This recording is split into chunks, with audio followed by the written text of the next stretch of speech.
Hi there, welcome back. This is my 2022 bullet journal setup. I can't believe that I'm starting a new bullet journal again already. It only feels 5 minutes since I was doing last year's. This will be my third year I'm starting of bullet journaling. And over the last few years, I've refined what I need from my bullet journal, what's important to me, and my style is a minimalist style. Every page is functional, every page gets used. I lean on colour and the boxes really. I'm not one for drawing, so hence the reason I refer to myself as minimalist. My annual setup is quite short, but again, it's functional. To talk about the journal that I use, these journals come in many colours. I think they come in about 6 or 7 different colours. It's your normal style bullet journal. The dots aren't too dark, but they're not too light either. The paper is 120 GSM, which is lovely and thick. It's really smooth as well. This withstands my Tombos, my Super Tips, and my Pigma Microns, no problem at all. It's got the usual dividers, 2 dividers, colour coordinated, and the closure elastic as well.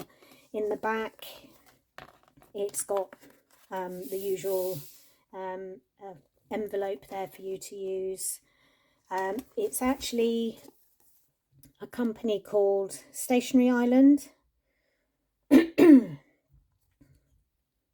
And here in the UK, these are available online and A5 in size. I say that I use a minimalist style. I got the whole of 2021 into one of these. They're quite, I don't know how many pages it is, but they're quite thick and chunky.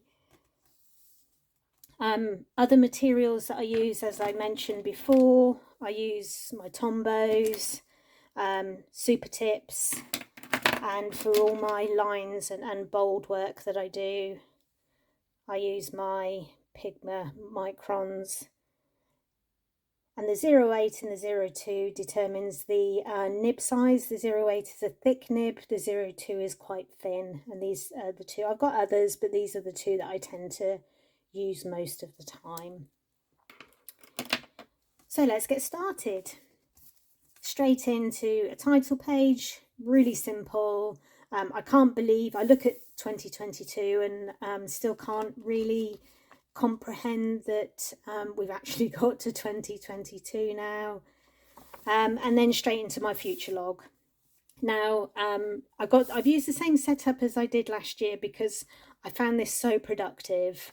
Being able to see each of the, rather than year at a glance where you've got all the calendars on one page, I've incorporated this into my future log.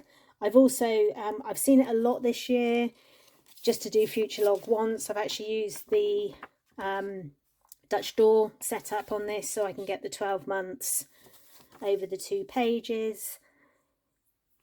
For me, this setup, I use this section here for birthdays. This section in the middle is for appointments and things not to forget. And then this bottom area is for things like the car insurance, house insurance, those annual things that you don't want to forget. But I don't want them getting mixed up with my appointments because they're important and not to forget them.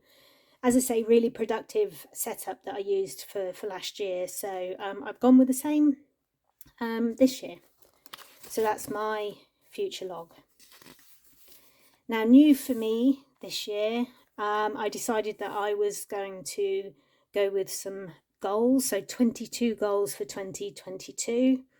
For me, goals at the start of the year always feel a little bit too much like New Year's resolutions, which having tried and failed many times, I've decided that I don't want to do New Year's resolutions. But this is goals to be achieved over the whole year.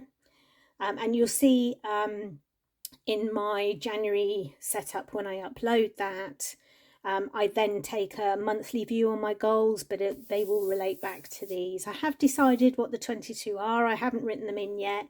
Some of them are quite personal, so I've left that for the time being. These next 2 pages, I have to tell you, it comes with a health warning if you want to draw this many boxes in your bullet journal. I'm pleased with them, but it took me ages. So first of all, a weight tracker.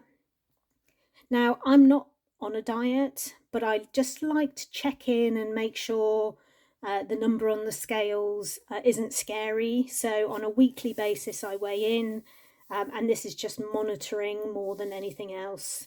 But 50 boxes, I've let myself off for 2 weeks in December.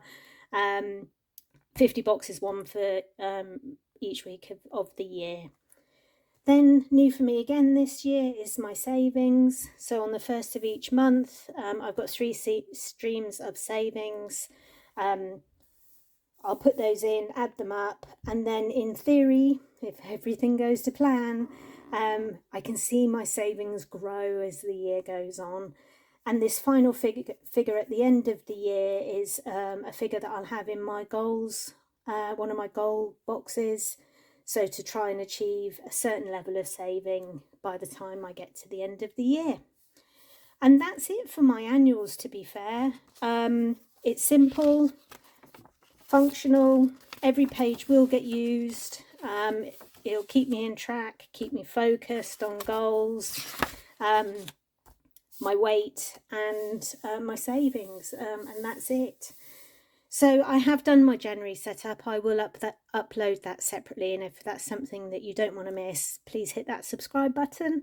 And otherwise, I hope everyone is staying safe and healthy, and hope to see you soon. Take care.